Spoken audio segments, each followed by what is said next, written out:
Kerby Anderson. Thank you for joining me. We're going to spend some time today talking about lots of different topics, so hang on. In the first half hour here, going to talk about dads, and we're going to get back into the news cycle. Lots of things happening in the news, and a little bit later we'll talk about some of the threats to our freedom. So lots of things to cover today. But in this first half hour, I wanted to spend some time talking with a good friend, John Fuller. His book came out many years ago, and we were going to actually talk about it on Father's Day, but I think it's quite appropriate to talk about it right now. A book entitled First Time Dad. He, of course, is the co-host of Focus on the Family daily broadcast, is the vice president of Focus on the Family, and really, in a sense, has overseen so many things right there in their audio and new media division, over a dozen different audio programs, and not only, of course, the co-host of the daily broadcast, but also the podcast Focus on Marriage, Focus on Parenting, the radio features Weekend Magazine.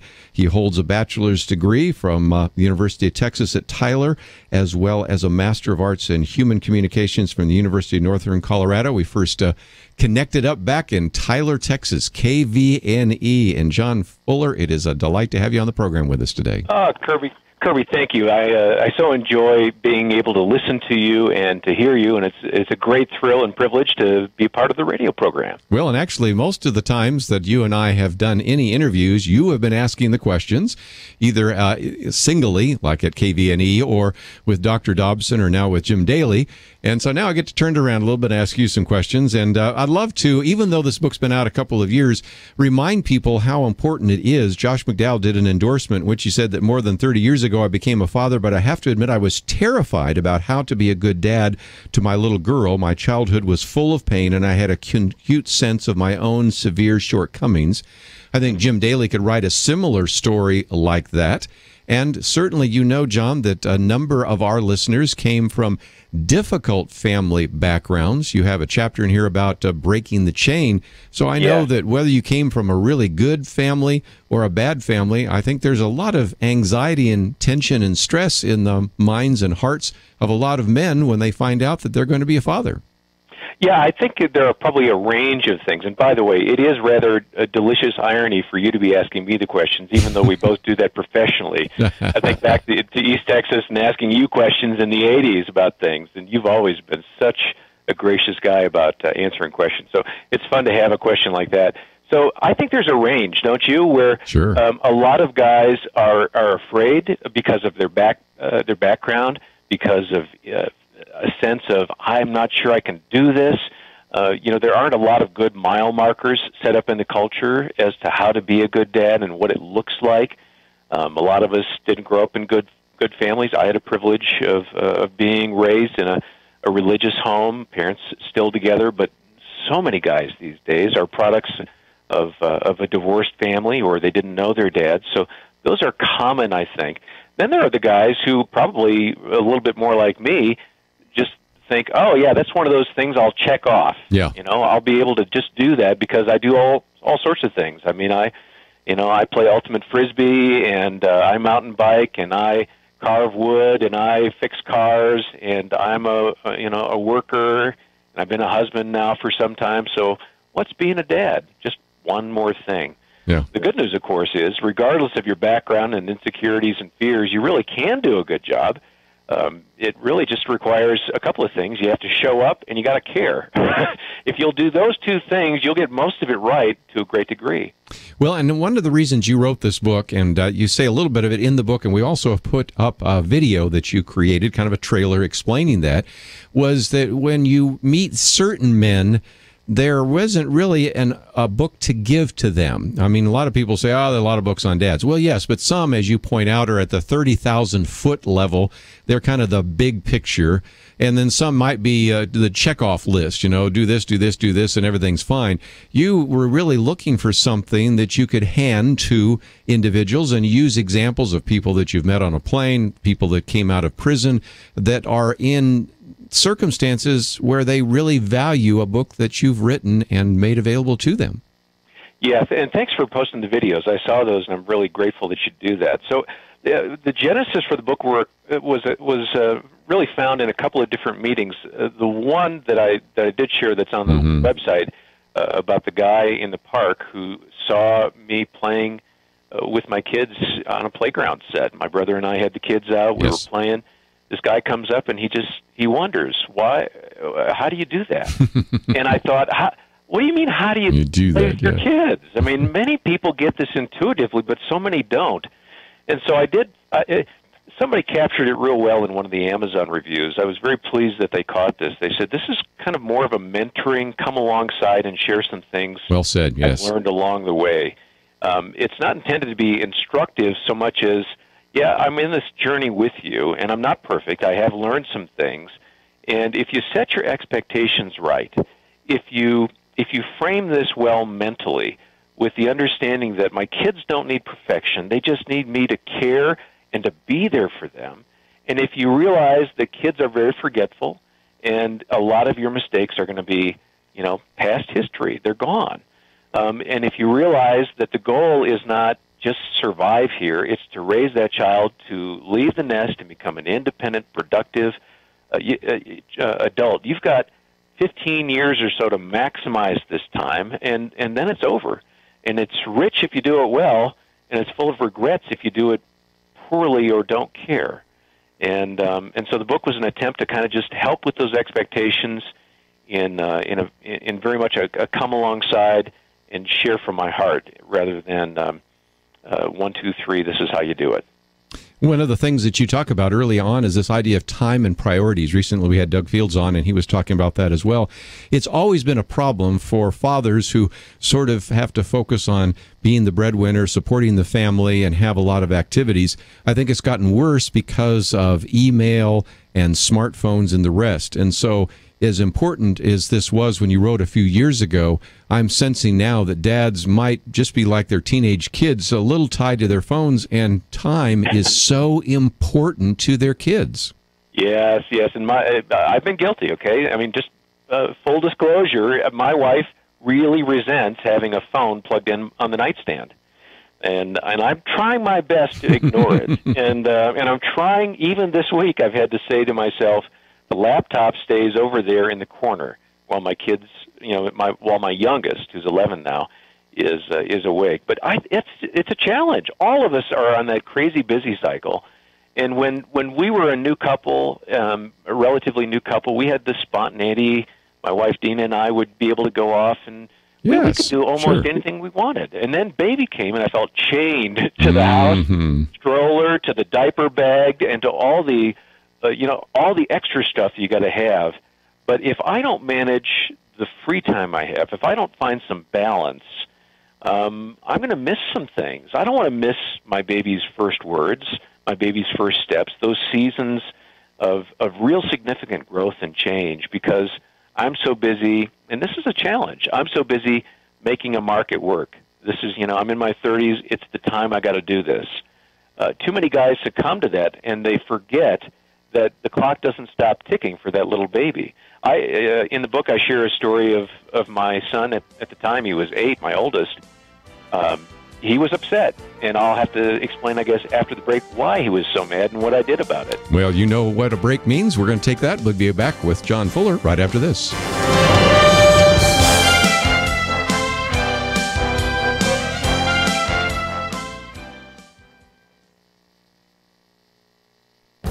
The Point of View Commentary with Kerby Anderson. Liberals come in different forms, just as conservatives have different perspectives. Charles Murray argues in a recent op-ed that not everyone on the left wants to quash dissent. He makes a distinction between liberals and progressives. While some may disagree with his definitions, I think most of us would agree that there are significant differences between two groups, often given the designation of liberal or progressive. He explains that liberalism has nothing in common with the political mindset that wants right-of-center speakers kept off campus, rationalized the forced resignation of a CEO who opposed gay marriage, or thinks George Will should be fired for writing a column disagreeable to that mindset. As a Christian speaker on college campuses, I appreciated that liberal professors would often invite me or other people on our speaking team to address the course topics from a Christian perspective. But there were others, both professors and administrators, who did all they could to prevent us from speaking at all on campus. Eventually, their numbers and influence grew so much that we rarely had opportunity to speak on college campuses. We see these two camps in action today in the political arena. Liberals support the right of debate and dissent. Charles Murray uses the example of liberals who gave money to the ACLU in the 1970s, even when it defended the right of neo-Nazis to march. Contrast that with progressives who historically were in favor of using the state to mold social institutions in the interest of the collectives. Progressives today want to shut down any debate and demonstrate an intolerance greater than the intolerance they accuse conservatives or Christians of exercising. Like I said, some may not accept this particular definition of liberal and progressive. Charles Murray nevertheless has reminded us of the differences between these two groups. One camp allows debate even when the views expressed are antithetical to their policy positions. The other group works to stop debate and marginalize anyone who may disagree with them. I'm Kerby Anderson, and that's my point of view.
You're listening to Point of View, your listener-supported source for truth. Continue our conversation today with John Fuller, again serving as the Vice President of Focus on the Family's Audio and New Media Division.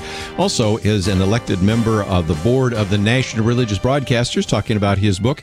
It's been out for a while, First Time Dad, but again, we thought it would be something that would be helpful to those of you considering parenthood in the midst of it, maybe even learning some lessons vicariously, even if you've been a dad for some time. It's published by Moody Publishers. Look for it in your local bookstore.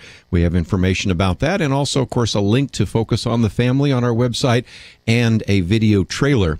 John Fuller, you're a radio expert. You know and certainly have done broadcasting. You heard the music and needed to cut short your story, but I want to hear the rest of it. Well, I'm sorry to start a story and leave a cliffhanger. It's not that big a deal, but here's what happened. Sure. I'm a relatively new dad. My son is 8, and I am not sure why he's acting up so much. I mean, we're scratching our head. This is one of the challenges of parenting. You can't just go find an answer to every behavioral problem. True. We were not sure what the deal was, and Focus on the Family offers an hour of counseling to staff members every year as needed, and we had not taken advantage of that, but we decided we had better find out what's the scoop with this 8-year-old. Why is he being so atrocious in his behavior? Yes. We think we're doing pretty well at this parenting thing, but we cannot figure it out. So the counselor talks with us, and she was lovely, and she was very patient, and she chatted with him, you know, as much as an 8-year-old boy can articulate to a counselor. And then she turned to me and she said, well, you know, Dakota is being a rather typical 8-year-old boy in many respects, but your concerns about his behavior are really related to your lack of being in the home right now, John. You're so busy at work that he's looking for attention, and he'll take negative attention if you won't give him anything. He'll at least take that. Yeah. And so he's acting out until you have to do something with him. And I was just crushed. Here I work at Focus on the Family, and I'm around these parenting experts, and you know, Dr. Dobson had written the books, and I'd read them, and what was the deal? I had gotten caught up in the busyness, in the climb, in the eye off the ball, and I had to reset, and it wasn't the first, and it wasn't the only reset in my life. Some years later, my wife had to say, you know, you're going off on these marathon runs, and we're kind of sitting here while you're doing that on Saturdays. Could you maybe get a hobby that involves us? And again, I was just kind of, wow, wounded to the heart, and appropriately so. It's easy for us guys to get distracted because at work we get accolades and kudos and we get respect. At home, it's, hey, could you change the diaper? Or, hey, would you do this? Or, hey, I got to do this and I can't go out and golf or whatever. So I get the workplace and I get the distractions, but as dads, we can't afford to do that. Our kids need us. Well, again, great chapter there on time and priorities, and thank you so much for your vulnerability. But one of the things I alluded to early on is your chapter on Break the Chain, and that is for a lot of our listeners, and I guess maybe I'm more sensitive to this because we've done some programs recently on things like abuse and domestic violence. We've done some programs on families that tend to be fairly dysfunctional. I probably are more aware of that than ever, that if we don't want to have more of the problems, we have to have individuals who are willing to break the chain. And a bad family experience is not an excuse. You're not a victim, as you point out in that chapter. And I think it's important for us to recognize that just because you came from a bad family situation, Josh McDowell's a good example, Jim Daly's a good example, you can very significantly make a turn and make a much better life for your children and your family. Sure, and so many people know the statistics that, children from fatherless homes are much more likely to use drugs, to commit suicide, to run away, to have serious behavioral disorders, even to end up in prison. Now, those are discouraging statistics, but they point to the importance of dad in the home. And if you grew up without a dad, this isn't a counseling book, so I did not address everything in this chapter, but I did say three things. One, assess your baggage and just get a handle on what am I dealing with here. Am I dealing with feelings of inferiority because I didn't have a dad, or am I still looking for approval from other guys? What's the understanding I have of my past and how it affects my present? And begin then to address those issues. Once you understand those and assess those, begin to address them. And find a church group, a men's group. Find a counselor if you need to. Kerby, I was just with a 36-year-old dad yesterday, and he was very transparent. He said, I see a counselor because I am just not keeping this all together. Sometimes you need outside assistance. So if you're not getting it informally, look for it formally with a professional, and get some action steps in place. And then just commit to change every day one thing or one little part of one thing. None of us can make sweeping changes in our life. Most changes have to be pretty incremental. And nobody's perfect, so there isn't a fail-safe way to go about this. But just think through, okay, what's my motivation behind this activity as a dad? Why am I responding this way? Maybe it's because of my baggage. If so, I've got to understand that, address it, and then I can start to see some change happen. But there is hope. As you said, Jim Daly had a horrendous experience as a young boy with his dad leaving, with a stepdad, with a foster care dad that accused him of trying to kill him. He had a lot of bad men in his life. He's a good dad. He really is what a great story. Very good dad. Just before I let you go, because I know we only have a short time with you, you also have some chapters dealing with differences in our children, boys versus girls. Even in the appendix, you have the different personality types. We all know that sometimes we see a family where every one of the kids comes out as a cookie cutter. But I think another thing to suggest to a first-time dad is don't treat all your kids the same. And if you're a dad and you're expecting a boy and you get a girl, this is not the end of the world. You can have and should have some very powerful influence in children of both sexes and different personalities, and that's what makes a family what it is. Well, exactly. And we have 6 children, and if you think they're all homogenous, come on by sometime. I'm honest, my children, I look at them and I think, who raised you? Yeah, where'd you come from? You're not from? like me. Yeah. Except in some of the ways I wish you weren't. Yes. But they really are all different. And I address the stereotypical boy and girl because, and I say that advisedly, with some advising in mind, because not all boys are the same as all girls, but you've got to recognize the differences. And you got to parent them different. I mean, my boys, goodness, my wife would call and say, he hurt me again. And I've got 3 teenage girls in the house right now. Can I tell you, that's a joyful experience, but a wearisome one at times. Oh, I can imagine. And when they're younger, they're just all talk, and that's great. And they require you to sit down and have tea parties with little stuffed animals. Guys, get over your hang-up about doing that, okay? Take some pleasure in getting down at the child's level, whether it's sports, whether it's reading a simple little book, maybe it's rough and tumble play, maybe it's just sit around and listen. These are all hard things. They don't come intuitively to guys, but if you recognize your child's unique bent and their gifts and their direction. And you can't do that when they're brand new, but in a few years you can kind of tell. If you'll just embrace that and work with it and flow with it and invest at that level and meet that child where they're at, it'll be great fun. Well, again, challenging, but great fun. Good book. It is called First Time Dad, The Stuff You Really Need to Know. 12 chapters, also talking about such things as spiritual formation and loving your wife and your baby's mother and all sorts of very helpful ideas. And it is a mentoring book, and John Fuller has written this, and it is published by Moody Publishers. Obviously, we could only cover a little bit of 160-plus pages and 12 chapters, but John, I really appreciate you giving us some time. And just before we go, we have a link to, obviously, Focus on the Family. Talk briefly, if you might, about some of the great resources there that any of our listeners can obtain through Focus on the Family. Certainly. Well, let me say, if you're really struggling in your parenting journey or with your spouse at some level, or if you're single and you just can't deal with this anymore, something's got to give. We do have counselors who will talk with you. It's 800-A-FAMILY. Just call that number and say, I'd like to talk to a counselor. They'll spend about a half hour with you, no charge. They want to do that to just come alongside.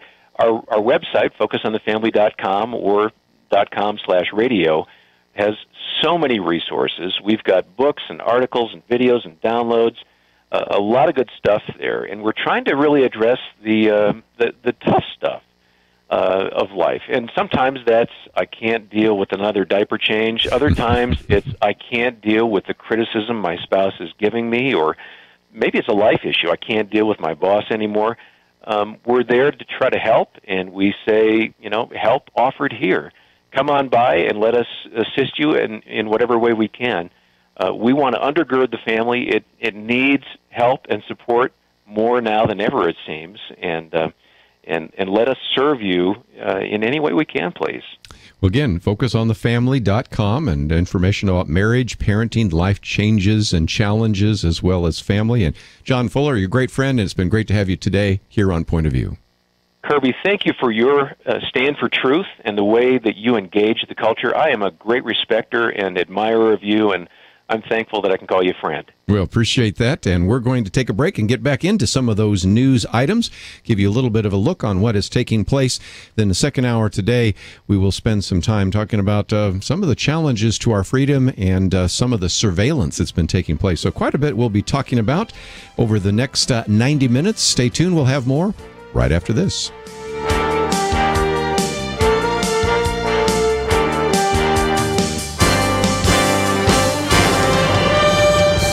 You are listening to Point of View. For materials offered during the program, please write to Point of View, Post Office Box 30. That's Box 30, Dallas, Texas 75221, zip 75221. Or call our toll-free number, 1-800-347-5151. That's 1-800-347-5151. The opinions expressed on Point of View do not necessarily reflect the views of the management or staff of this station.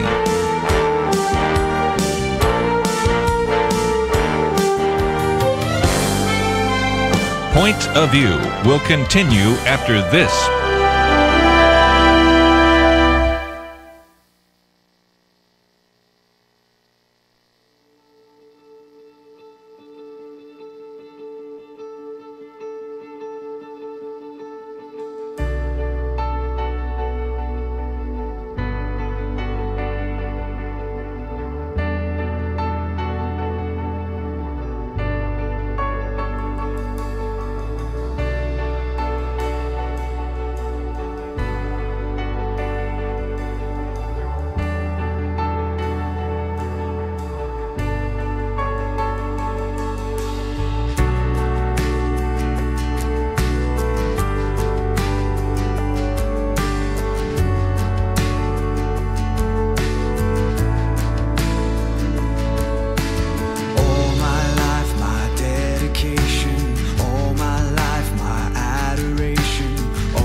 Let your glory shine down.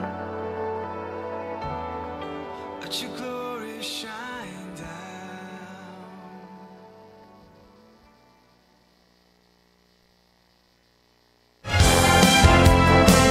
You are listening to Point of View. The opinions expressed on Point of View do not necessarily reflect the views of the management or staff of this station. And now, here again is Kerby Anderson. Back once again, let's look at some of the issues in the news. In particular, I want to look at a couple of things happening in Congress that you need to know about.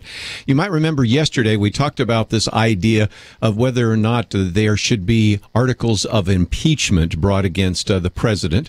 That's really not going to happen. I think the illustration of that is even though a former governor and former vice presidential candidate Sarah Palin called for impeachment, at the same time, I also pointed out that you have people like Pat Buchanan and, of course, even Speaker Boehner, and even in our conversation earlier this week with Louis Gohmert, those saying, I don't really think we're going to go towards impeachment. And so I really wanted to move to a second item that I don't think the press has done a very good job of covering. Not surprising, I know, but even when people try to cover a story without bias, they sometimes leave out some of the background facts. And you've been hearing people say that the Speaker of the House, John Boehner, is going to sue the president. And that's all you hear. And you go, well, what does that mean? And since the president yesterday in his press conference in Dallas brought it up, let me tell you, kind of go behind the scenes for just a minute and talk about what this means. Because the House Speaker, John Boehner, announced that he plans to file a federal lawsuit which would challenge President Obama about many of his what they call extra-constitutional executive actions. Now, there are some that felt that it was a half-hearted measure. There's some that thought that maybe it was nothing more than a publicity stunt. Of course, you had the president himself mock it and said, well, so sue me, which was kind of interesting because yesterday he was pointing out that at one point Governor Rick Perry said, well, why don't you, Mr. President, just move ahead and then Congress will follow. And he said, well, Governor Perry, you need to recognize I'm being sued right now. So on the one hand, there was sort of the flippant response from the president. On the other hand, it's kind of like, well, they're trying to beat up on me. But nevertheless, let me explain what this would mean, because we've been hearing about this idea of a particular lawsuit, but how would it go forward? And this is what I've been able to find out. It does appear that what will happen is that they will bring a group of constitutional law experts, and they will appear before the House Rules Committee to discuss possible legal responses, including, of course, the lawsuit. Now, out of this, they may decide that there is something else that can and should be done, but I suspect that this will help solidify the argument that there would be a federal lawsuit which would then be lodged against the president. Now, there were questions that some people had about where that would be tried. My argument is, and I don't claim to be a constitutional expert, although I hang around a number of them, and I certainly studied government at Georgetown, is that I assume that the actual appeal would have to go almost immediately to the district court. I mean, there's no sense in going into the appeal court, so the cert would actually go there. And so that would then be a vote that would perhaps culminate at the end of the month, possibly, and that would be before the House basically adjourns for its August recess. Now, what does that mean to you? Well, it means, number one, if you think that this is a good idea, you may want to express that to the Speaker of the House. I think it's speaker@house.gov, but I could look it up here, or certainly your member of Congress. The other is that it seems to what would happen is that because this would come up for a vote, then they would go into recess, and you know what happens usually in August, and that is you have those town hall meetings. So that would be an opportunity for you to go to one of these town hall meetings that many of your members of Congress hold and ask whether they were going to vote for or against it, or if the vote takes place before, if they have voted for or against it, and why. And so I think this is going to be much more significant than the press is led on, because if indeed this goes forward, it is a significant, if you will, legal challenge, and might have some impact, but we will have to see of course, where that takes us. But when you hear the comment about the Speaker of the House bringing a lawsuit, it's not like he's suing him on an individual basis. It is the House of Representatives and basically the Congress saying, Mr. President, you have violated the separation of powers, and to actually force a ruling that would come down from the district court. I'm not necessarily optimistic about what that does, but it certainly is one way to go on the record. And as we find out a little bit more about this, maybe we can even put up an action alert on that for sure. Speaking of action alert, we've had this up for a couple of days. We're going to modify it next week when we know more about the president's plan. But right now, we give you an opportunity on our website, pointofview.net, to click on the button that says urge the president to enforce immigration laws. And, of course, when we know a little bit more about what the president plans to do with his phone and a pen, we'll even modify that and may give you an opportunity, if you want to express your opinion about this lawsuit to your members of Congress. But let's, if we can, talk about that for just a minute. Because one of the other issues before Congress right now is whether or not to actually spend an additional $3.7 billion. In other words, this is $3,000 million, if you want to put it in perspective. This is a lot of money for emergency funding because of the border crisis. Now, Representative Lamar Smith has said this isn't a funding problem, it's an enforcement problem. He said, I'd be happy to give the president $3.7 billion to secure the border if I thought he'd actually do it. But time and again, says Representative Lamar Smith, President Obama has shown that he cares more about the interest of illegal immigrants than of law-abiding citizens. Congress shouldn't give President Obama a single penny until we see him use the current resources to secure the border, increase interior enforcement, and reduce illegal immigration. So certainly one of those issues that we have made possible for you to contact the president about is to actually enforce the existing immigration laws. Yesterday, you heard me talk a little bit about Representative Jim Bridenstine, who is a representative from Oklahoma, who has been very frustrated because he's not been allowed to actually go to Fort Sill, the military base in his district, to actually view the unaccompanied illegal alien children. By the way, they want to change that word now. They don't want to have the word alien in that phraseology, although it's in a lot of the government documents. But nevertheless, and now they've said he can go on Saturday, but he can't take any recording equipment. He can't talk to any of the staff. He can't talk to any of the children. And, of course, he's bucking at that. But anyway, Representative Jim Bridenstine the other day said that if there is a question about enforcement, how about the fact that we have the 2006 Secure Fence Act that isn't being enforced? According to his estimates, only 44% of the border is operationally secure, not 100% as required by the law. So another big debate taking place right now is whether or not to allocate this additional $3.7 billion and leave it to a few members of Congress to run the numbers a different way.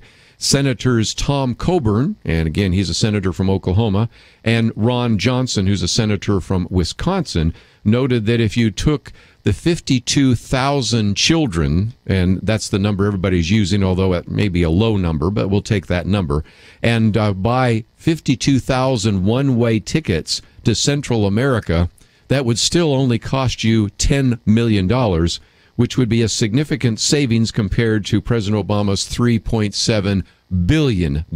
And leave it to them to run some of those numbers. What are your thoughts? 1-800-351-1212. A couple of comments there about some issues we addressed yesterday, immigration as well as impeachment and this idea of a lawsuit against the president.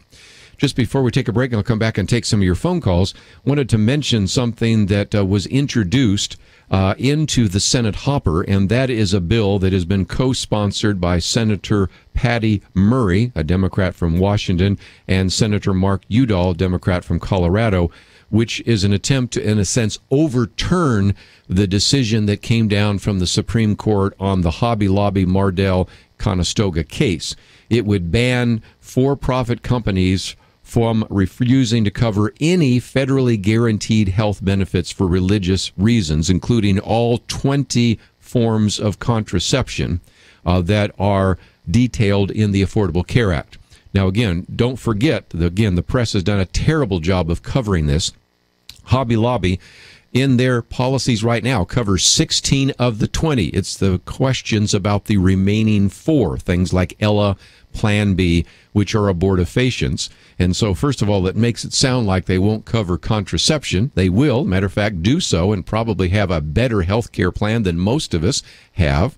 They also pay way above minimum wage. So the issue is not that they treat their employees well. They do. But the issue was that they had conscientious objections to 4 of those 20 that were mandated by the Affordable Care Act. And so that particular piece of legislation is now being considered by the Senate. It's being put on a fast track, and by that it means it will not necessarily go to committee. So there is a forced vote on it, if you will, and again, an attempt maybe to force the vote before the August recess.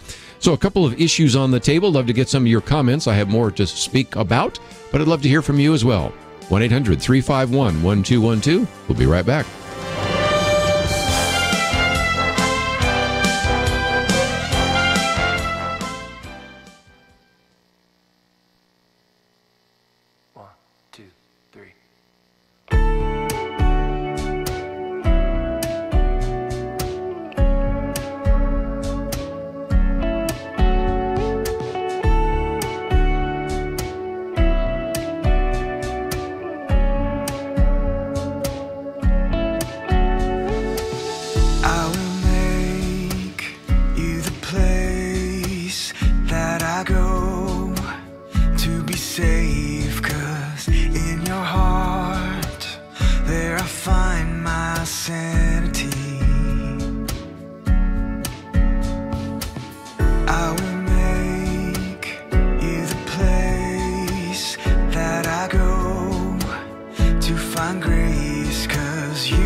Now, back to Point of View, your listener-supported source for truth. A couple issues we put on the table. The desire right now of the Speaker of the House to bring a lawsuit against the president. The issue of immigration, and, of course, a bill on the fast track right now in the Senate to overturn and override the Hobby Lobby decision. Couple of issues. And so if you'd like to join our conversation, 1-800-351-1212. Let's go first to Frank in Florida. Thank you for joining our conversation today. Hey there. If in fact it's true that we have a state of emergency in all three of those states, California, Arizona, and Texas, isn't it the responsibility of the governor to declare a state of emergency and then deploy the National Guard? That let me speak to the Texas issue because I know it the best since I'm broadcasting from there, and that is I think Governor Perry has been waiting maybe until he had the meeting yesterday with the president to see if the president was going to do anything. Right now, it's interesting in Texas. You have the current state senator who is running for governor, Wendy Davis, who's a Democrat. And you have a variety of other Democrats as well. For example, Representative Hinojosa and some others that have all, and he's from McAllen, all arguing that the president the governor should declare a state of emergency. And individuals, both Republicans and Democrats, have even called for Governor Perry to have a special session. And then there have been some others that have even called for the state of Texas to bill the federal government for all the expenses that the state is incurring. So I think right now there is probably there's some likelihood that Governor Perry might do that. But I suspect that he was waiting to see if he got the feeling that President Obama was going to do anything, and they had a face-to-face meeting yesterday in Dallas. Now, what happens in the other states? New Mexico, Arizona, and California. Let's just take Arizona. Will Governor Brewer do that? Well, last time she tried to deal with some of these issues related to immigration, she got her hand slapped. So I think there's a hesitancy right now on the part of the governors because every time they've tried to maybe step in where they felt the federal government has failed, they have been slapped down. So maybe that's the explanation. But I think you're going to start seeing some movement now, if indeed, especially the governor of the state of Texas is convinced that nothing is going to happen unless he takes action. And if he does, we'll see where it goes. Right. I wonder what's going on up north between the U.S. and Canada. Is there anything going on there as far as illegals coming in? Occasionally, but that's not as big of an issue. But I've even in the past, gosh, we need to put that picture back up there. I had a picture of one of the entrances from Canada to the United States. They had cones on the freeway, and then a place where you're supposed to sign in if you came across the border. I mean, not exactly border security, but that has not been as big of an issue. But there were concerns in the part about the fact that some terrorist, or at least identifiable terrorist threats, might have tried to come into this country through Canada, but that's been less of an issue that I'm aware of, at least. So, Frank, I appreciate your call today. Let's, if we can, real quickly get a couple more calls. We want to give as many of you a chance to join us before we move into a different topic in the second hour. So we'll go to Texas and talk to Hal. What would you like to share with our listeners today? I totally understand being compassionate for children. If we're willing to bring children in, all these people that want to say, well, we can't just send them back home because it's so bad. There's enough American children waiting for adoption and foster care that they can busy themselves with without having to worry about the kids that come here illegally, because there's a huge need for adoption and foster care. Right. I think that's a possibility. As I've said before, and I hate to be the bearer of bad news, I just do not see many of these children being sent back. I think if we were to send a few back, it would stop the flow because others would recognize I'm not going to spend $5,000, $6,000, sometimes up to $7,000 to pay a coyote to bring my child across if it's going to be brought back. And so that's part of the issue. But again, the leaked memo that came from the Department of Homeland Security found in the previous fiscal year only 0.1% of the children that had came into this country were deported. And I think you have the real concern that there's a lot of talk, but not a lot of action. So maybe we should, as Christians and as concerned individuals, see what we can do to adopt some of those that might be here. I think we've got a crisis that's going to be lasting for decades, but let's go see where we go with that.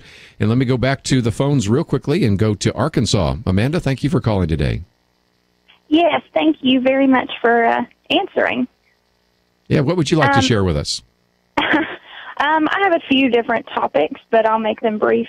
About illegal immigration, and it's kind of going back to foster care systems. There are so many people here who have lived here for generations, And my passion is sign language in the deaf community. And it doesn't make sense for us to make those who aren't even supposed to be here, they're not legal. Right. And we're supposed to make them comfortable. But that's not our job. Nope. We should have other handicaps or something else be worked on more than concerning someone who's not supposed to be here. And I also think that the government is too large. There is so much money gone into those in the House as a part of government, and ridiculous testing. You know, they had a survey done where children who live in a home with a mother and a father are better off. Well, yes.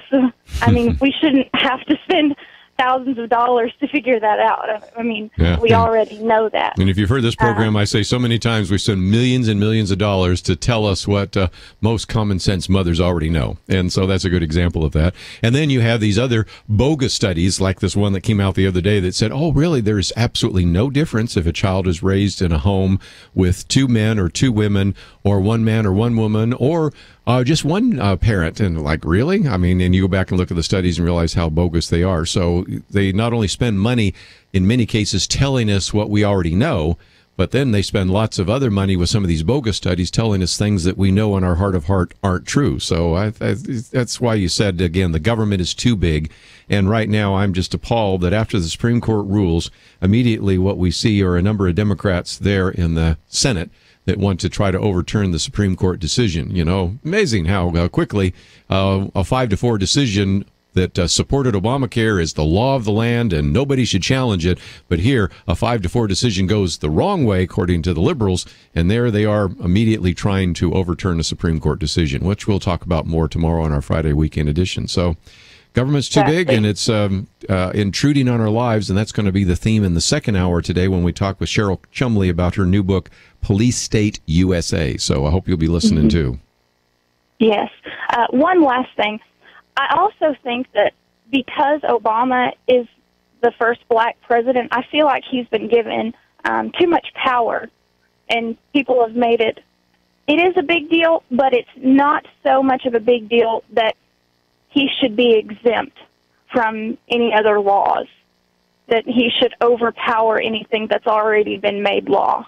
Well, and I think there's a lot of arguments that I would say most people would accept, even liberals and progressives as well as moderates and conservatives, that because he is the first black president, and you can define that any way you want, he's been able to get a pass that certainly we would not have allowed in other circumstances. Even thinking of a Bill Clinton or a George W. Bush or someone else doing some of the things that he has done, I think you would have seen even harsher reaction, and the idea of impeachment wouldn't have just been an idea floated out there. It might actually have taken place. So I think you've got some good points there.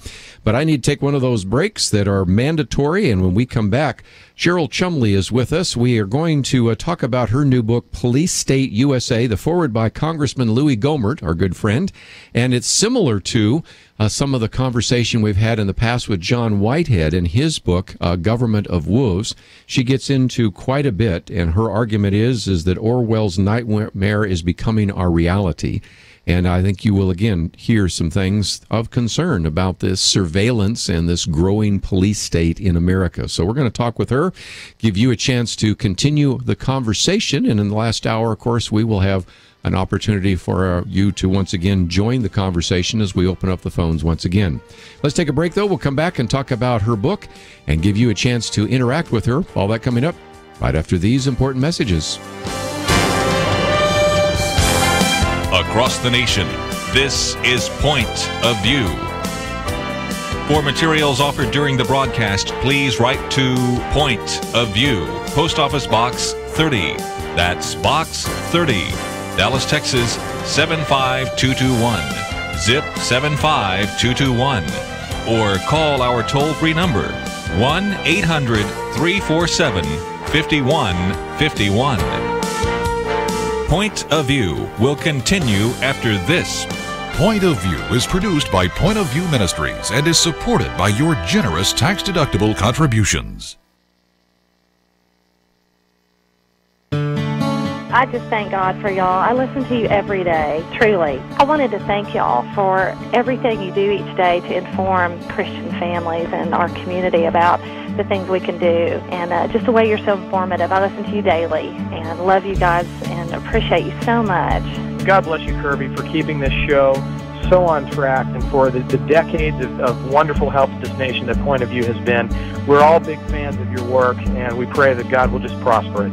As a Christian, over the years that I've followed this program, I am constantly challenged to be on guard and to evaluate what's going on. And if for no other reason, to protect the caliber and the truth of your programming, I need to participate and to back your program financially to ensure that the truth stays out there for people to hear, to view, and to be a part of.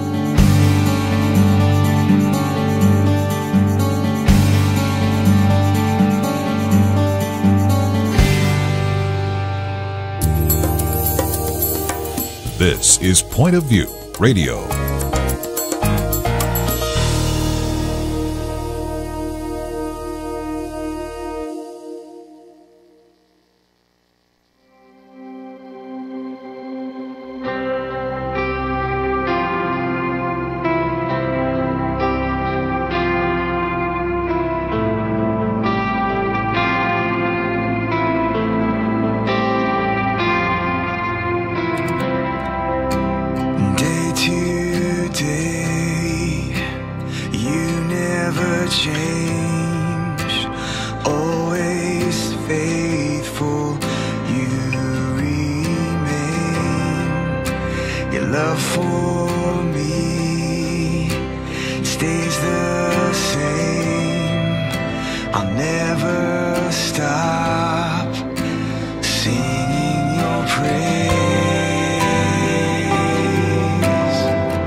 can't stop thinking about you. Jesus, I love you, how I adore you. I can't stop thinking about you.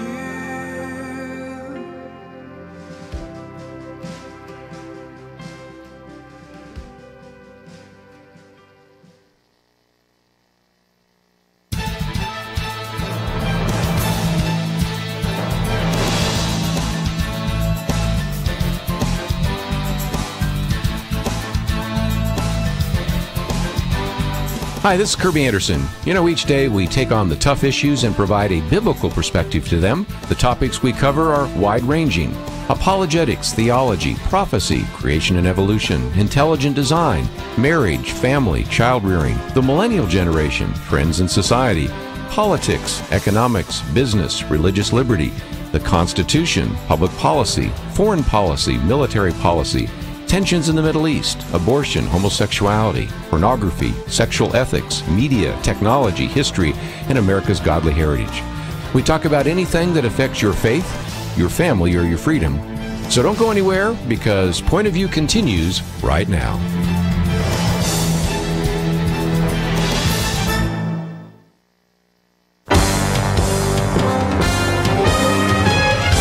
Across America, live. This is Point of View.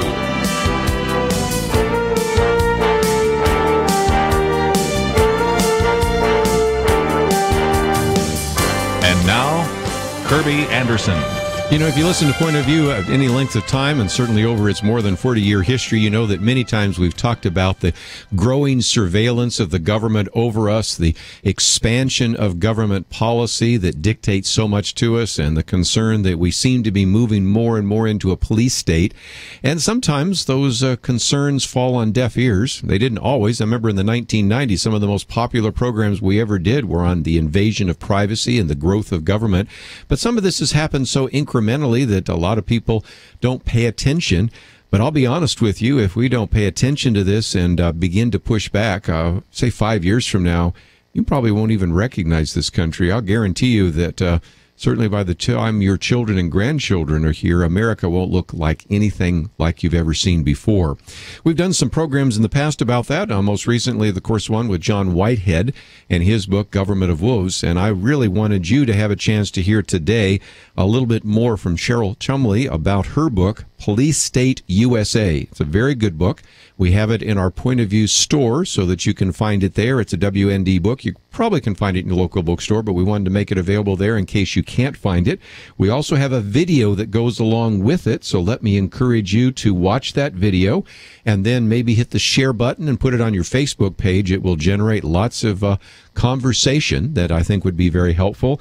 And we also, of course, have a link to Police State USA. Cheryl Chumley, if you're not familiar with her, is a full-time writer with the Washington Times. You probably have also seen many of the other articles that she's written over the years in the Washington Examiner, the Blaze Magazine, American Enterprise Institute, the Heritage Foundation, Town Hall Magazine, Human Events. She's also a journalism fellow with the Phillips Foundation, which is a conservative organization in Washington, D.C., and joins us now by phone.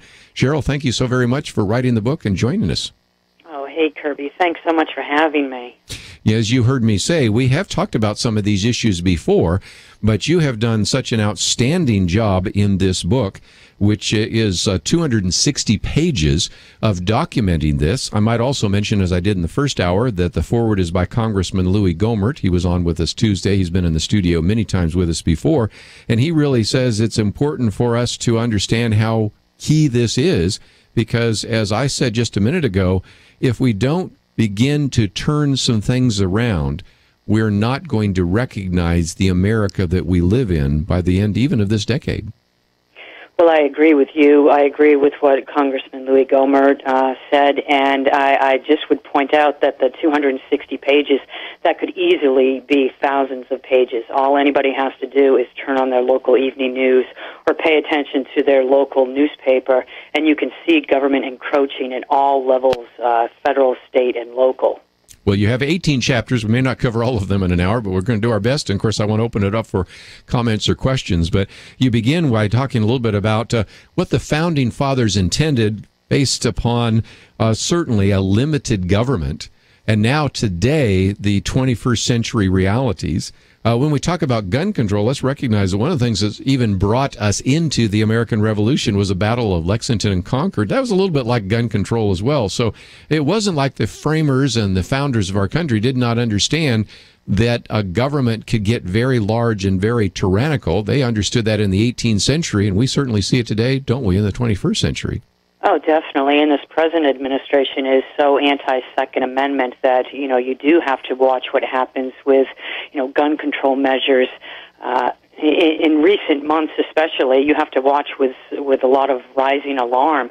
The biggest thing to me that the Founding Fathers gave us in terms of a gift was the notion that our rights as Americans come from God, not government. Right. And if you really look at that statement, it's powerful, and that's what separates us from the rest of the nations in the world and why we are exceptional above all other nations. But that balance is being flipped on its head, and now we're starting to look like a nation that gets its rights from government. Well, and I think one of the things that I appreciate about your book, and I also mentioned John Whitehead, is you're a equal opportunity grief giver, because some of these problems happened long before Barack Obama was ever heard from. I mean, the Patriot Act is a good example. You talk about this in your book, and I expressed concerns about that a decade ago, and yet there were so many people saying, no, you need to support that. We really like our Attorney General. And I said, well, you may not always have John Ashcroft as your Attorney General. And that turned out to be the case. And more importantly, there are some kind of open doors to beginning to surveil individuals that were actually started in the Bush administration long before the Obama administration ever took power. This is exactly true. They've been reauthorized and expanded under President Obama in some respects, but you certainly can't leave out previous administrations, Republican included. Bush started under Bush. It was the Patriot Act that was passed, and the biggest red flag with that was that it passed through Congress and landed on Bush's desk for signature into law in jig time. Bills do not pass that quickly by and large through Congress, and within a month it was passed through both houses and signed into law by President Bush. Most people on Capitol Hill did not even get a chance to read it. I think there was maybe one person who tried to read through it, and then he gave up because it was just too long. And what's become is what you just rightly point out, a surveillance society where the federal government has access and open doors to all types of surveillance operations on even innocent Americans. Well, and let's see if we can expand that for just a minute, Cheryl, because you have a chapter where you talk about the war on terrorism, the rise of a militarized police. First of all, terrorism is used to justify almost any encroachment into our liberties, so I'd love to hear your comments about that. But the second one now is police are not just showing up with the kind of weaponry that they had in the past. The police are starting to show up with things that make even a SWAT team look like pea shooters, because they have access to all sorts of military equipment and very sophisticated weaponry, and they're then sometimes having no-knock barging down doors, and in some cases ending up in the wrong homes, and people that should never have been shot are actually being shot by these militarized police. Right, and the latest example, and probably one of the most egregious, was the 19-month-old toddler baby in Georgia who was visiting with his mother from out of state, a home that the local police down there suspected of being owned by a drug dealer. And so the SWAT team dressed in full battle gear, it seemed like, and executed a no-knock warrant at 3 in the morning, right. Busted through the door, threw a flashbang grenade that unfortunately ended up in the baby's crib. His face was half blown off. He had burns all over his body. He spent 5 weeks in the hospital in a medically induced coma, only just now released. And, the police down there dug in and said, well, safety first for our officers. That's our number one priority. I found that a little bit egregious because I thought police, take an oath to serve and protect the American public. Yeah. But, some of these things have been really ratcheting up due entirely to September 11th. And as you point out, it's all in the name of security, all in the name of counterterrorism. Let's take a break. When we come back, we'll continue our conversation with Cheryl Chumley. The book is entitled Police State USA, How Orwell's Nightmare is Becoming Our Reality. We'll cover just parts of it, but I do commend the book to you. We think very highly of it, so we have posted it on our web page, and it's in the Point of View store, so you could order it right there. Might be able to find it in your local bookstore, and if that's the case, certainly go there and purchase it. And if you would like to watch the video, it is one that we've posted. I encourage you to watch it, then post it on your Facebook page. It will generate conversation. We'll continue our conversation with Cheryl Chumley right after this.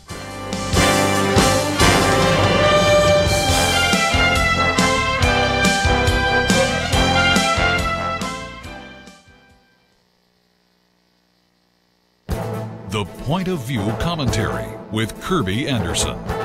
Liberals come in different forms, just as conservatives have different perspectives. Charles Murray argues in a recent op-ed that not everyone on the left wants to quash dissent. He makes a distinction between liberals and progressives. While some may disagree with his definitions, I think most of us would agree that there are significant differences between two groups, often given the designation of liberal or progressive. He explains that liberalism has nothing in common with the political mindset that wants right-of-center speakers kept off campus, rationalized the forced resignation of a CEO who opposed gay marriage, or thinks George Will should be fired for writing a column disagreeable to that mindset. As a Christian speaker on college campuses, I appreciated that liberal professors would often invite me or other people on our speaking team to address the course topics from a Christian perspective. But there were others, both professors and administrators, who did all they could to prevent us from speaking at all on campus. Eventually, their numbers and influence grew so much that we rarely had opportunity to speak on college campuses. We see these two camps in action today in the political arena. Liberals support the right of debate and dissent. Charles Murray uses the example of liberals who gave money to the ACLU in the 1970s, even when it defended the right of neo-Nazis to march. Contrast that with progressives who historically were in favor of using the state to mold social institutions in the interest of the collectives. Progressives today want to shut down any debate and demonstrate an intolerance greater than the intolerance they accuse conservatives or Christians of exercising. Like I said, some may not accept this particular definition of liberal and progressive. Charles Murray nevertheless has reminded us of the differences between these two groups. One camp allows debate even when the views expressed are antithetical to their policy positions. The other group works to stop debate and marginalize anyone who may disagree with them. I'm Kerby Anderson, and that's my point of view.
You're listening to Point of View, your listener-supported source for truth. Cheryl Chumley with us as we talk about her book, Police State USA, and a little bit later we're going to open up the phones to get your comments. And Cheryl, one of the things I appreciate about your book is not only do you talk about such issues as the invasion of our privacy, and we're going to get into drones, and certainly we've already talked about the militarized police and things of that nature.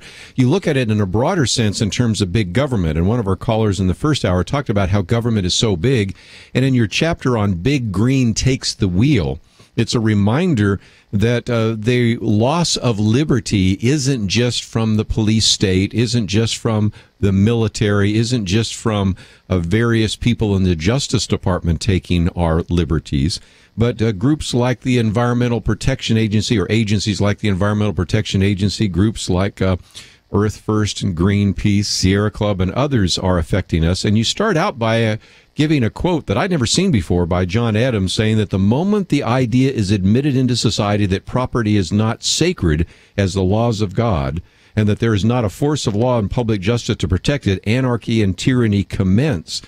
I think that's kind of interesting because we've had a number of Supreme Court rulings that say you can take the land not for a public purpose, but even for a private purpose. You get the sense with things like the Endangered Species Act, EPA rulings and the rest, that you don't really own your land. The government can tell you what to do with your land. And you spend a fair amount of time talking about some of the greatest threats to our liberty today come from the green movement. This is true. The environmental movement is not about, just recycling or clean air or clean water for all. It's about regulation and control. That's what it's morphed into. It's gotten to the point where our military, which is supposed to be tasked with our national security, now they're spending taxpayer dollars and putting, trained military members to research environmental energy movement, energy technologies in the field, in the battlefields. And I'm not entirely comfortable with the idea of our soldiers spending time doing green agenda. There's also other things in the environmental movement that just strike as, really liberal, progressive-minded agenda that seeped in. The EPA, the latest on it is, I'm sure you've heard the headlines just this week, that the EPA thinks it has the right to garnish wages if they look in your backyard and they find like an environmental, regulation that has been violated. But the EPA is all aimed at now instilling, implementing what they term an environmental justice agenda, which gets them into every aspect of American life, from the economy to civil rights. And this is what our environmental movement has become. You're talking about violating an environmental regulation, and I think some listeners would say, well, yeah, if you're burning coal in the backyard or you're dumping toxic waste. But the problem with this, Cheryl, and you certainly talk about this in the book, and we've talked about this especially with some of our people at the Heritage Foundation, there are so many rules, so many regulations, so many laws. I would imagine every listener in this, listening to this broadcast, and you and me, are right now violating some law unknowingly because there are so many regulations, some of which are even conflicting, that if you wanted to put somebody in jail, you can probably find some regulation or find some justification for garnishing the wages of anybody listening to the program. Well, this is true, and it's not just simply the federal EPA. If you're just reading the national headlines, you're missing the bigger picture that's happening in your own backyard. Now, I spent years covering local government, and as part of that, I covered boards of supervisors, zoning committees, planning commissions, and so forth. And I saw firsthand the impact of those with an environmental radical bent, the ability they had to keep, innocent Americans who wanted to build a home on their property, to prevent them from doing that, citing whatever type of environmental regulation or policy they had at hand. I saw people leaving meetings crying in tears because they purchased parcels of property for $500,000 only to be told by a local zoning board, sorry, you can't use that property now because of this little local environmental provision. Now, that's tyranny. If you own property, you're supposed to be able to have private property protections. But the regulatory atmosphere is so tyrannical now. You own the property, you pay taxes on it, but oftentimes you can't use it how you wish. A lot of our listeners in the West know about this because, first of all, of course, we had one case that went to the Supreme Court about a couple that bought some land, even checked out and made sure that nobody would see that this was a wetlands, but occasionally there was water in an area and it was designated as such they could not build that. People in Oregon probably are familiar with the man who was collecting rainwater off his own land. Okay, this is water mostly coming off the roof of his house, and by using it went to jail. Some of these are just incredible citations, I guess are a better way to say it, and violations of the law that illustrate again that if the government wants to come after you, there are enough precedents, there are enough laws, enough conflicting laws, and as you point out, zoning regulations, that just about anybody could be put in jail, just about anybody could have their wages garnished. Well, this is true, and I spent a year specifically studying, regulatory controls of private properties, and what happened to average Americans who own those properties, and just some of these tags and labels that are stuck on it, like national heritage areas or national monuments, things that sound friendly, and they're all sold to the American public with a smile, guaranteeing that we're saving these properties from development for the future of our nation, for your children. Those all come with strict, prohibitions on any type of development. And as more and more land is getting taken out of the private property hands of America and being placed under government control, that's just sticking us all on smaller parcels of land and also putting all these tax revenues on, Americans, less country to build upon, and it's just taking away our private property rights that our founding fathers envisioned. Let's, if we can, maybe jump ahead to Chapter 9, because you talk about the battle against zoning zealots. Some people say, well, I've never had any problem with EPA, and maybe haven't had too much problem with my zoning board, but you talk about something else, and that is these homeowner associations. And most of us that have a home are a member of a homeowner association, but you point out that some of these homeowner associations have gotten completely out of control. Yeah, and they've grown so much. They've grown over the years. I think there's like 63 million Americans living in homeowners associations. That's up from 2.1 million or so in the 1970s. If you live in a home and you're not allowed to hang an American flag outside your front porch, something's wrong in America. The homeowners associations act as quasi-governments, and, Americans, they volunteer to join them. They don't have to live there, but Americans are moving into HOAs at alarming speed because they think that the HOAs protect their property resale values and so forth.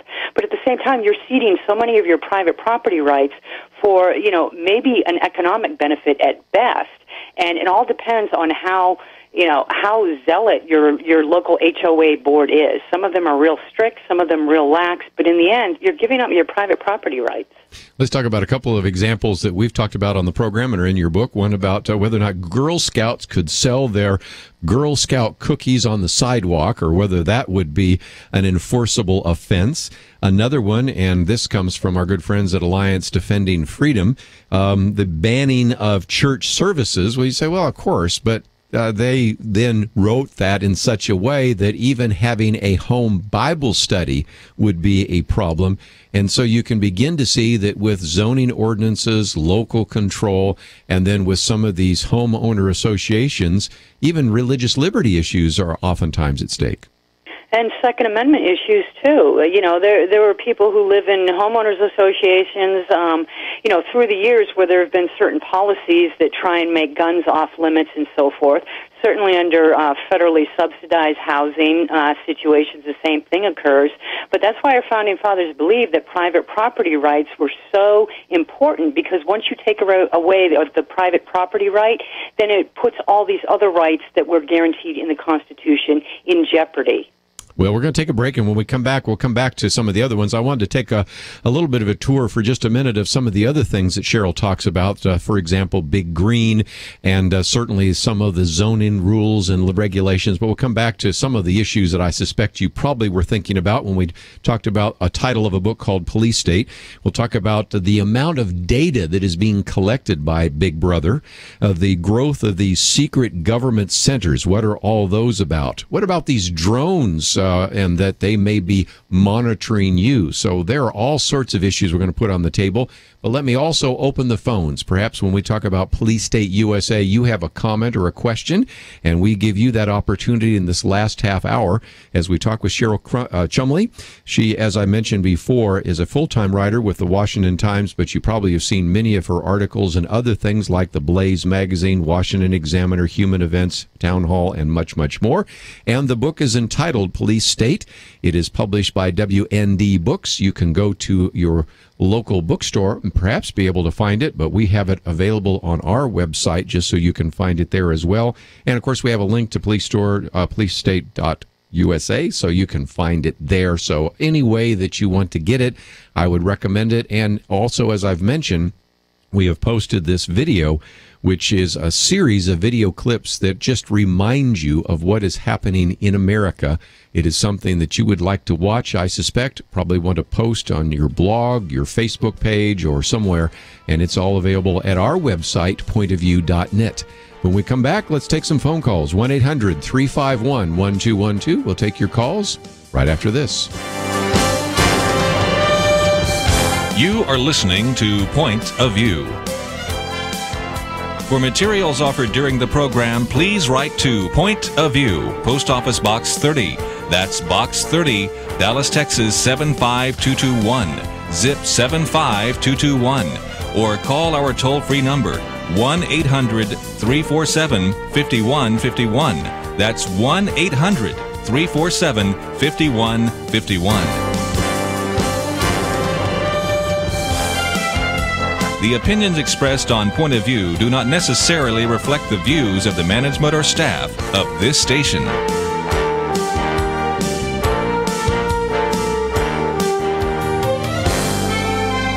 Point of View will continue after this.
are listening to Point of View.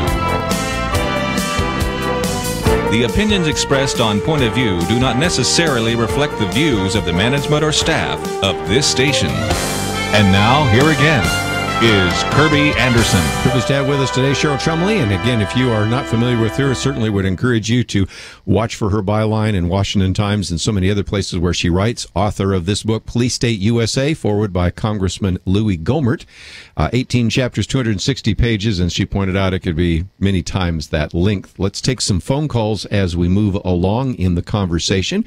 We'll go first to the state of California, KYCC. Chris, what would you like to share with us today? Go ahead. You're on the air. How you guys doing today? Very good. I had a question. What do you think is the goal with this militarization of the country? There's been rumors that, if martial law takes place, then, Obama can stay in office. I'm wondering if your thoughts on if that is a goal of his. And after seeing, especially tanks on the street like we saw in Boston last year after that incident, it's like they're trying to get people used to seeing this type of activity and make it kind of a normal thing. And I'm wondering if you think that that is the ultimate goal. Okay, lots of questions that we could put on the table there, Cheryl. I mean, obviously the purchasing of lots of ammunition, some of these armored vehicles. People wondering whether or not there might be a call for martial law. Of course, I think there'd be a real backlash from the American people, but what I think Chris is raising is maybe there's desensitization taking place. What are your thoughts about that? Well, I recall in 2008 when then candidate Obama went off track on his campaign speech, and he mentioned that he wanted to build up a civilian national police force equal in power and authority to the military. And under President Obama, you've seen a great growth of the Department of Defense's Pentagon 1033 program, which allows local police departments to purchase military-grade equipment that's come right off the battlefields of Afghanistan and Iraq and use them in local police departments. These are like MRAPs, mine-resistant ambush-protected vehicles, other armed vehicles. Most alarming is police have silencers that they purchased through this program. So, conspiracy theory or not about martial law, the fact is in communities around the nation, they are getting this military-grade equipment, and it is curious, given police are supposed to serve and protect and not be quite so intimidating. Yeah, I want to reject some of the conspiracy theory because there's enough facts right there that you don't have to use a conspiracy. You can just simply say, look what has been purchased, look at what has happened to the militarized police force. I think you can go with what we already know rather than trying to speculate any further, and that's of concern enough. So that's where I would certainly make my case. And as I mentioned just a while ago, there are going to be town hall meetings certainly coming up, and this is a place for you to express your opinion about some of these issues before you're elected member of Congress. Let's, if we can, go back to the phones, and we'll get back to the book, but I thought I'd take at least one more phone call. South Carolina, WGNN. Chad, thank you for calling today. Thank you, Kerby. I just wanted to comment on basically what you said earlier about how many laws there actually are out there. That basically what I think is going on there is they try to nitpick and kind of put so many laws out there basically to enslave the people. I think that's one of the main reasons why. And if you look in the Bible in Jesus' day, he wasn't really concerned too much with the laws that the Pharisees would try to throw in his face. Yeah, I had all those laws, and the key word to that, and I think, Chad, you might want to use that, is what they call the over-criminalization of America. The Heritage Foundation has been talking about the over-criminalization, and that is the fact that there are so many laws that it's almost impossible, I think, now to just go about your life without being in some way in violation of at least some law, some zoning regulation or whatever, because there are just too many for any one person to possibly know about. Exactly. You'd have to be basically studying the laws every day, and if you don't, then you are going to be in violation of something. I think they're doing that on purpose to try to make a police state and to try to have justification of what they're doing. So say I broke some kind of small law, they can say, okay, you're going to jail. I think that's basically what the issue is there. Is there's smart people out there, a lot smarter than I am.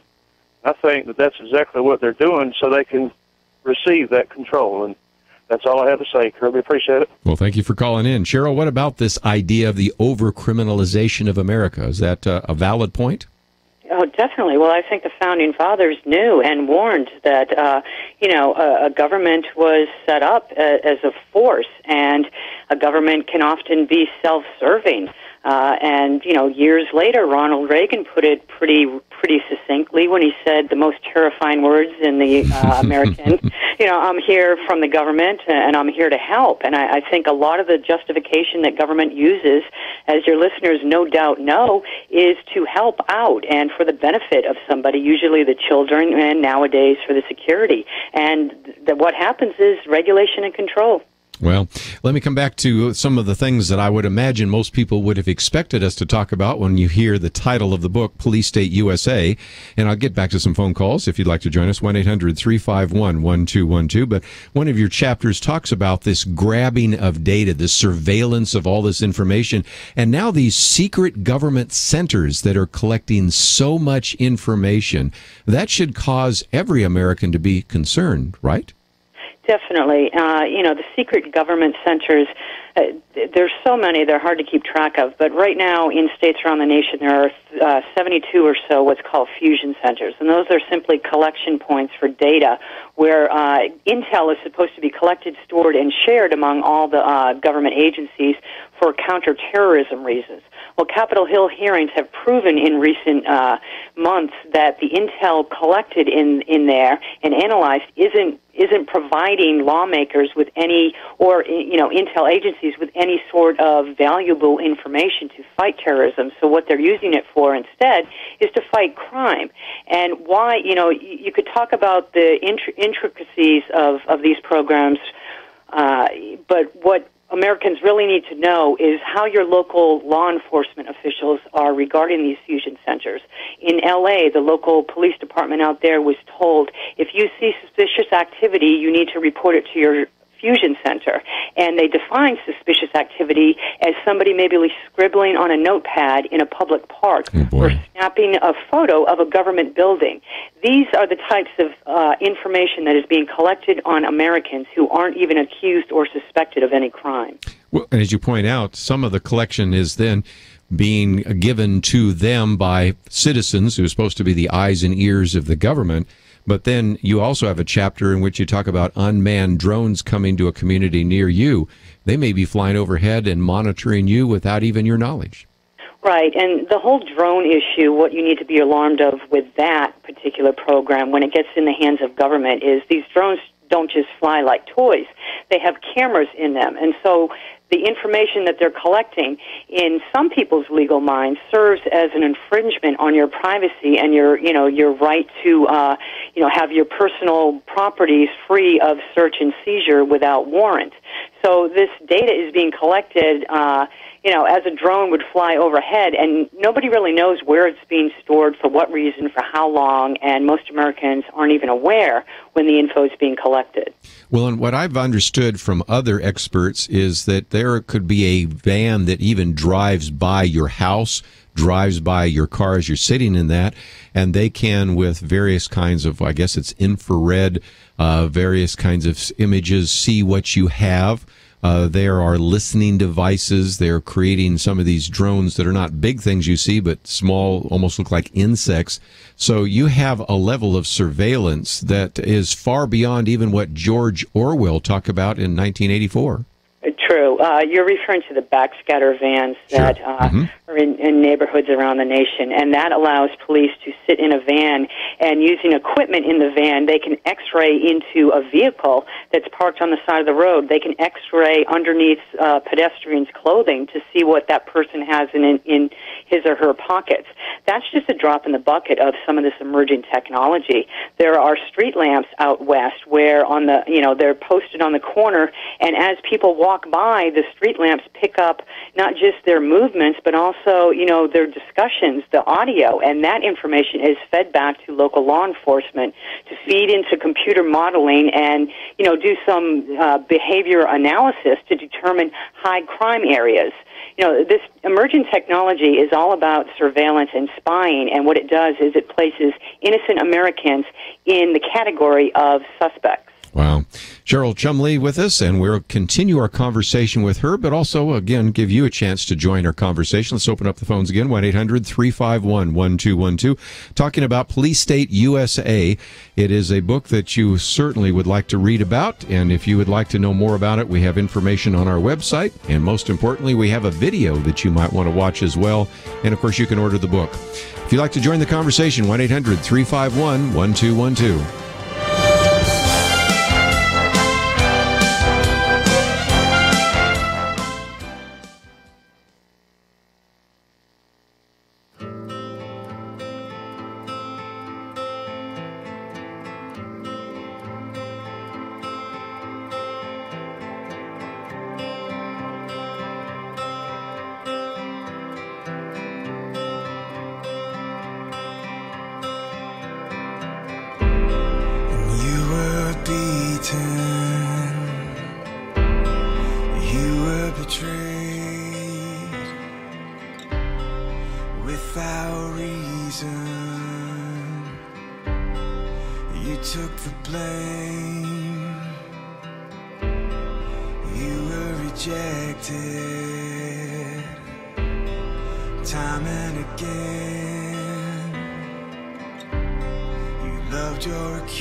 Now, back to Point of View, your listener-supported source for truth. Back for just a few more minutes as we have Cheryl Chumley with us, and we'll maybe get to a phone call if we have time, but I did want to spend a little bit of time dealing with a few of the chapters at the end of your book, Police State USA, because you talk about the kind of the mindset behind it. So we have, I think, set the table pretty well by talking about so many ways in which the government agencies, and I might also add business, because you too spent some time talking about how business is collecting information on us as well, take maybe more of our liberties and invade our privacy.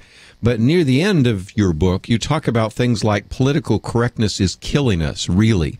Talk about that, if you might, for a minute, Cheryl, about the mindset, because we have a generation that's sort of growing up saying, well, I don't really care about my privacy that much. After all, I put embarrassing things on my Facebook page. I have embarrassing videos I put on YouTube. I have all sorts of embarrassing pictures I've put on Instagram. I don't really care whether or not the government invades my privacy because I'm pretty much of an open book. You point out that that is a really dangerous kind of mindset. Explain if you might. Well, I included that chapter about political correctness because, I was shocked and astounded by, on the Fort Hood shooting when Major Hassan, he was only convicted on an act of workplace violence. They didn't term it terrorism. And even though there were witnesses that overheard him saying Allah Akbar as he was shooting and so forth. And I just found that egregious and such a slap in the face to the victims.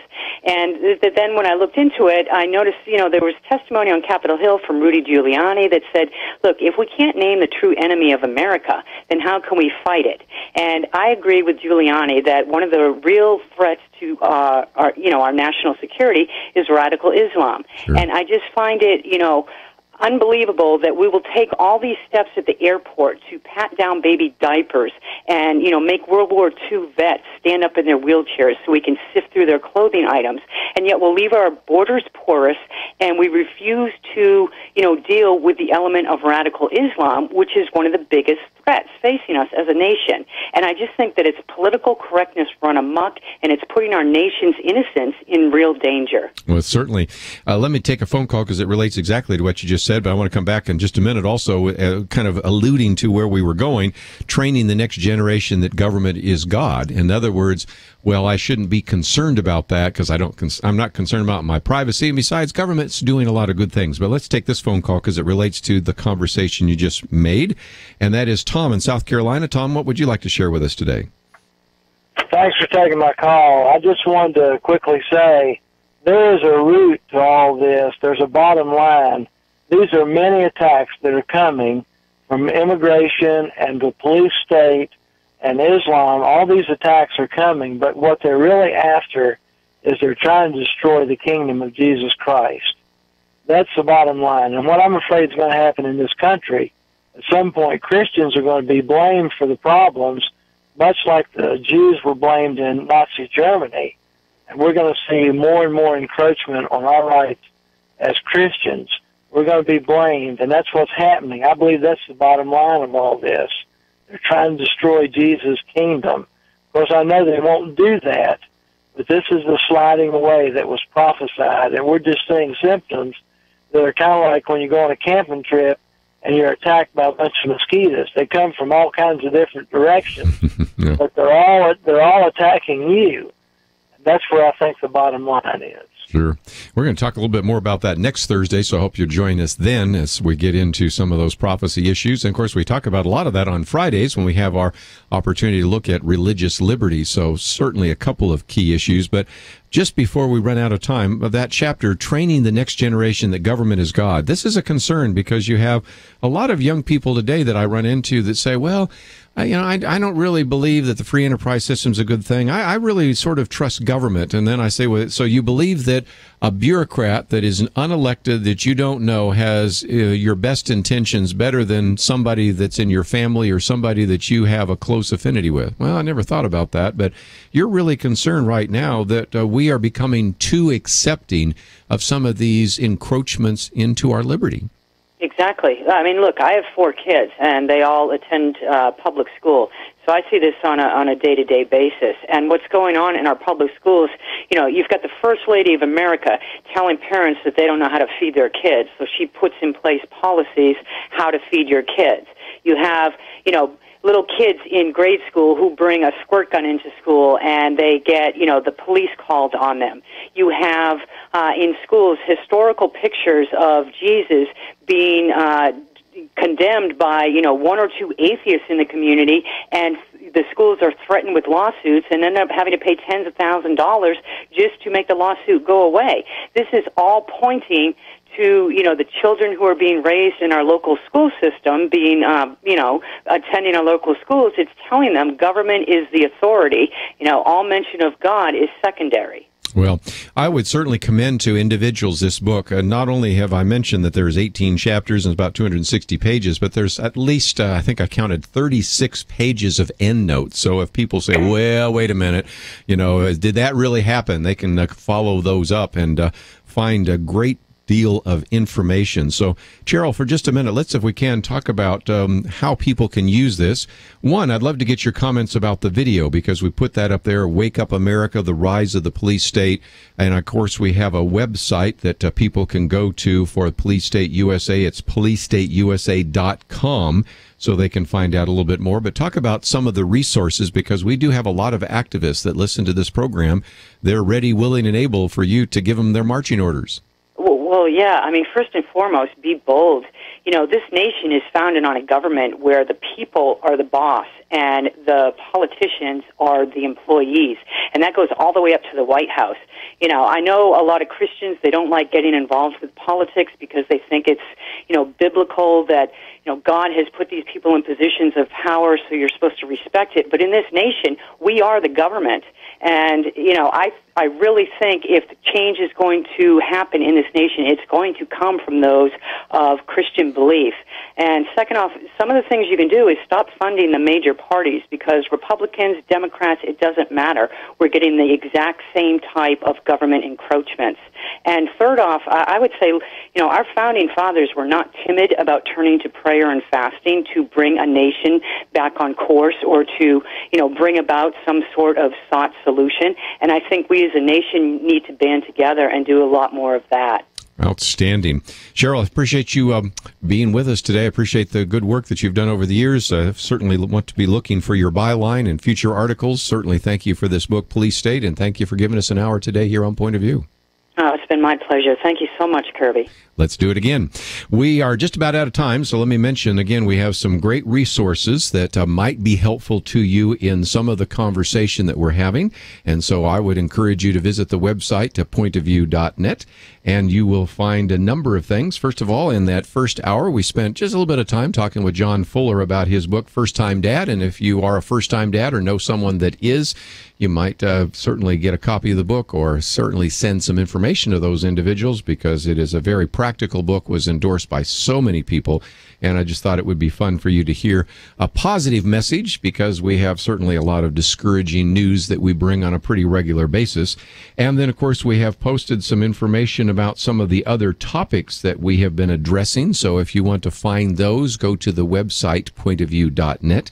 And in this last hour, talked about this book, Police State USA, How Orwell's Nightmare is Becoming Our Reality. It's a WND book. You should be able to find it in your local bookstore, but some bookstores don't carry those kinds of books. And if they don't, we've made it very easy. And it is a book I think you really would like to read through, so that you can understand what is taking place. And for those of you especially that are activists that would like to write letters to the editor or write some articles, like I said, it has 260 pages, but the bottom line is almost 30 pages of that are endnotes with very good references, so that you could really make a very convincing case on many of the issues we've addressed today.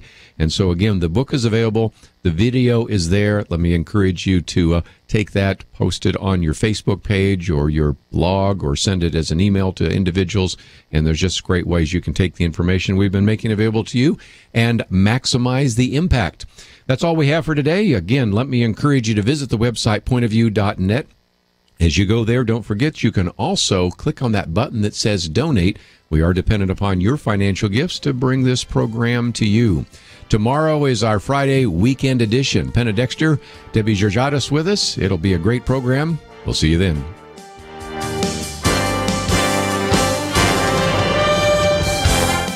You have been listening to Point of View. For materials offered on the program, please write to Point of View, Post Office Box 30. That's Box 30, Dallas, Texas 75221. Zip 75221. Or call our toll-free number, 1-800-347-5151. That's 1-800-347-5151. Point of View is produced by Point of View Ministries and is supported by your generous tax-deductible contributions.